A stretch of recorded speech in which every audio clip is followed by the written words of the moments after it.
안녕하세요. 친절한 양약사입니다. 오늘 이 시간의 주제는 족저근막염에 대한 이야기를 한번 말씀을 드리려고 해요. 사실 실제로 족저근막염으로 앓고 계신 분들이 의외로 굉장히 많거든요. 그런데 어찌 해야 될 줄을 모르시더라고요. 도대체 왜 생겼는지도 모르겠고 또 약을 먹어도 잘 되지가 않는다는 거죠. 실제로 족저근막염은 진통제를 복용을 해도 잘 듣지 않는 것 같아요. 그리고 소염제도 당연히 드시겠죠. 제가 이걸 어떻게 잘하냐면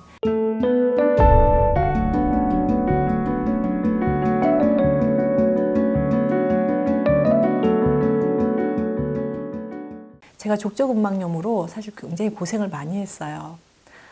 제가 지금 약사로 살면서 제가 도움이 많이 됐던 건 뭐냐면 전 정말 병에 많이 걸렸었던 것 같아요. 지난 시간에 방광염도 사실 그때 당시 굉장히 많이 고생했거든요.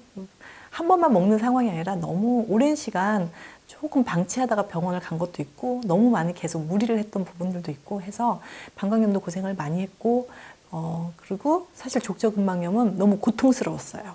삶 자체가 고통스러워서 어느 정도였냐면 아침에 일어나서 딱 침대에서 내려가려고 할 때 두려워요.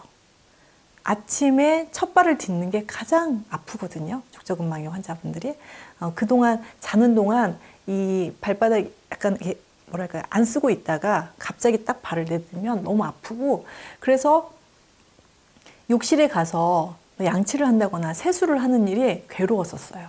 그래서 저는 양치하는 시간이 너무 힘들어서 이렇게 쭈그리고 앉아서 양치를 했던 기억이 나요. 그런 고통뿐만 아니라 그러니까 맨발로 걸어 다니기가 힘들다는 거죠.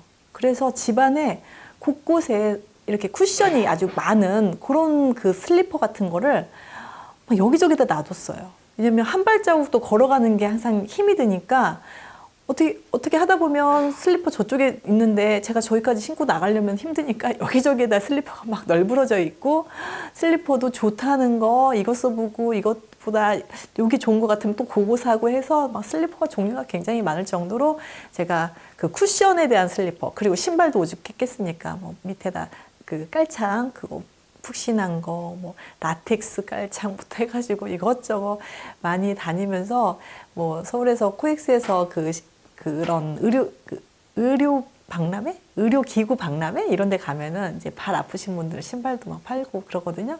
맞추고 막 그런 것들도 사서 신고 했는데 아픈 건 어떻게 할 수가 없었어요. 물론 좀 도움은 받긴 했지만 근본적으로 해결할 수 있는 방법을 제가 잘 몰랐던 것 같아요. 그 당시가 글쎄요, 한 몇 년 정도 됐을까요? 한 10년은 넘었고요. 한 10몇 년 전쯤 그랬었는데 도대체 이유를 알 수 없다가 이게 처음부터 약대를 졸업하고 임상에 대한 그 경험치가 없었을 때는 사실 이론적인 약물에 대한 정보는 더 오히려 졸업하고 나서 얼마 안 됐을 때가 더 좋지만, 어떤 질환에 대한 증상이 뭐고 왜 생기고 이게 통상 어떻게 치료를 하러 갈 것인지, 생활은 어떻게 바꿔야 되는지 이런 거에 대한 노하우는 시간이 지날수록 더 많이 쌓이는 것 같아요. 그래서 조금 나이가 들수록 약사라는 직업이 나쁘지 않구나. 그러면서 또 나이가 들면서 오랜 시간 장시간 서서 근무했던 저한테 찾아왔던 이 족저근막염이 환자들을 대할 때 맞아요, 나 그 통증 알아요, 그렇게 공감할 수 있는 그런 상황이 된 것 같은데, 많이 아파봤죠. 뭐 아토피도 생겼고요, 뭐 방광염도 걸렸고, 사실은 뭐 질염 이런 것들도 한 번씩은 다 걸려봤던 질환들이에요. 뭐 피곤하고 면역력 떨어지면서 제가 그래 몸이 그래 건강한 편이 아닌데 지금은 정말 많이 건강해져서 이렇게 개인 채널도 만들고 이런 일들도 하게 되고, 그리고 더 좋은 건 체력이 정말 좋아졌다는 거죠. 어찌됐든 좀 서론이 길었는데요. 족저근막염은 발바닥 너무 아파요. 그냥 너무 아프다는 표현밖에 할 수가 없는데, 발꿈치부터 이 발가락까지 이루고 있는 이 근육을 싸고 있는 막이 있거든요. 이 막에 염증이 생긴 걸 그냥 족저근막염이라고 합니다. 이름은 좀 거창한데 발바닥 근육에 막에 염증이 생겼다 이렇게 생각하시면 되세요. 어떻게 치료할까요? 그 막에 염증이 생긴 거 소염 진통제 이런 것들도 처방하기도 하고요. 좀 마사지 하기도 하고, 그래서 그런 근막을 좀 많이 엉클어져 있다고 하더라고요. 염증 때문에 그걸 펴주는 방법도 있고, 또 골프공 같은 걸로 바닥을 이렇게 밀면서 또 치료하는 방법도 있다고 했는데 전 다 해봤거든요. 그런데 근본적인 해결책은 될 수가 없었어요. 그러던 차에 제가 우연찮게 그 의료봉사를 간 적이 있었거든요. 거기에 신경외과 선생님이 계셨는데 이제 저희들도 이제 같이 일하는 다 의료진으로 갔는데 이제 환자 진료를 다 마치고 이제 저희들끼리 모여서 서로 선생님 저는 여기 아파요. 그렇게 각 과의 선생님들을 동시에 만날 일들이 이렇게 많지 않잖아요. 그래서 거기서 뭐 자기 질병 얘기도 하고 막 이렇게 재밌게 얘기하는 과정에서 선생님 저는 발바닥이 너무 아파요. 그래서 오늘도 일하기가 너무 힘들었어요. 그래서 발바닥 한번 줘보세요 그러시더라고요. 그러더니 제 발꿈치를 이렇게 막 눌러보시는 거예요. 그리고 이렇게 당겨 보시더라고요. 양약사님 발바닥이요 다른 사람보다 지방층이나 이 근육층이 없어요. 아예 이렇게 늘어나잖아요 지금. 그 말씀을 하시는 거예요. 그런데 제가 그 즈음에 제가 골다공증 편에서 제가 말씀드렸는지 모르겠는데 골다공증이 엄청 심하게 마이너스 3.4인가? 거의 할머니 수준으로 그렇게 내려간 적이 있었거든요.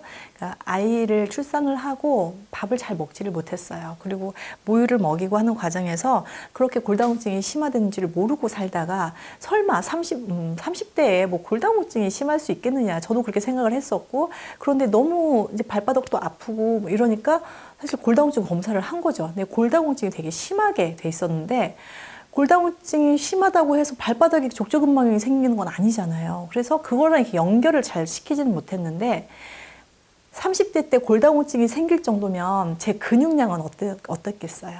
지방은 있었겠어요? 지방도 없고 근육도 없고 특히나 이렇게 발바닥은 콜라겐 같은 게 아주 탱탱한 이런 근육 조직하고 같이 뭉쳐져 있어야 되는데 그런 조직이 다 빠져나가서 몸에 영양분이라고 남아있지 않은 정말 삐쩍 마른 그런 상태였다는 거죠. 그래서 요거를 제가 치료하는 방법이 물론 기본적으로는요 소염 진통제나 이런 물리치료 받는 방법들이 보면 기본적으로 거기에 포함이 돼 있어요. 그런데 제가 오늘 말씀드리고 싶은 거는 그렇게 했는데도 잘 안 되더라. 그렇게 물리치료도 받고 약도 먹었는데 안 되더라. 그러면 저는 그때부터 어떻게 했냐면요.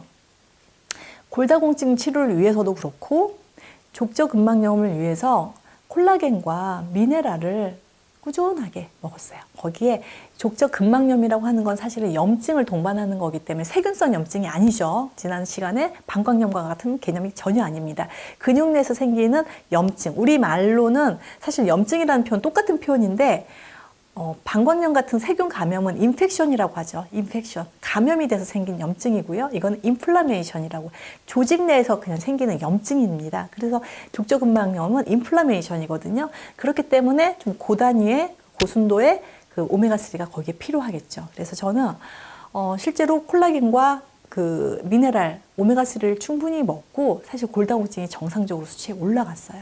그렇게 오래 걸리지 않았거든요. 그런데 그 시기하고 맞물리게 이 족저근막염이 함께 좋아졌다는 거예요. 근데 골다공증보다 족저근막염은 사실 시간이 좀 더 걸리긴 했는데요. 지금 제 발바닥을 하나 보여드리고 싶을 정도로 제 발바닥 굉장히 지금은 근육층이 단단하거든요. 그래서 제가 그 예전 영상에 보면 제가 제일 좋아하는 사실 영양소가 저 콜라겐이에요. 제가 아토피 영상을 찍으면서도 저한테 어떤 영양소가 가장 좋아요? 그러면 면역 관련 영양소를 제가 말씀을 드리면서도 저는 제일 좋아하는 건 콜라겐이에요. 라고 말씀을 드리는 게 발바닥이 너무 아팠던 그 고통이 지금도 사실 너무 생생하게 기억이 나거든요. 지금도 제가 슬리퍼를 신고 있긴 하지만 슬리퍼 없이도 시원해요. 요즘에는 슬리퍼 없이 걸어다니는 게 아무 문제가 되지 않는데 이제 습관적으로 좀 신고 다니는 부분도 있는데요. 지금은 전혀 문제가 되지 않고 쭈그리고 앉아서 양치해야 되고 쭈그리고 앉아서 샤워해야 되고 이런 상황들을 벗어날 수 있었다는 게 너무너무 정말 그때 그 선생님을 만나지 못했다라면 내가 이런 그 아주 작은 팁인 것 같지만 저한테는 정말 굉장히 큰 그 솔루션이었거든요. 콜라겐 그리고 만약에 골다공증이 있으신 분이라면 미네랄도 함께. 근데 미네랄이라고 하면 보통 칼슘, 마그네슘 여러 가지 등등이 있겠는데 이 중에서 마그네슘이 많은 미네랄을 드셔주시는 걸 권해드립니다. 왜냐하면 보통 제재들은 칼슘이 많거든요. 그런데 마그네슘이라는 것 자체가 이 골에 대해서, 이 뼈에 대해서 보충을 하는 역할도 있지만, 마그네슘 자체가 염증을 완화시키는 효과가 있어요. 그러면 뼈도 채워주지만 뼈와 이 근육 사이에 생기는 이 염증 구조를 억제시켜 줄 수 있는 두 가지 역할을, 두 마리 토끼를 다 잡을 수 있잖아요. 그래서 어떤 제재가 됐든 한 가지 일만 하게 하시면 안 돼요. 그런데 어떤 제재는 한 가지 일은 좋은 일을 하는데 그 제재로 인해서 다른 부작용을 감수를 해야 되는 그런 제재들도 있어요.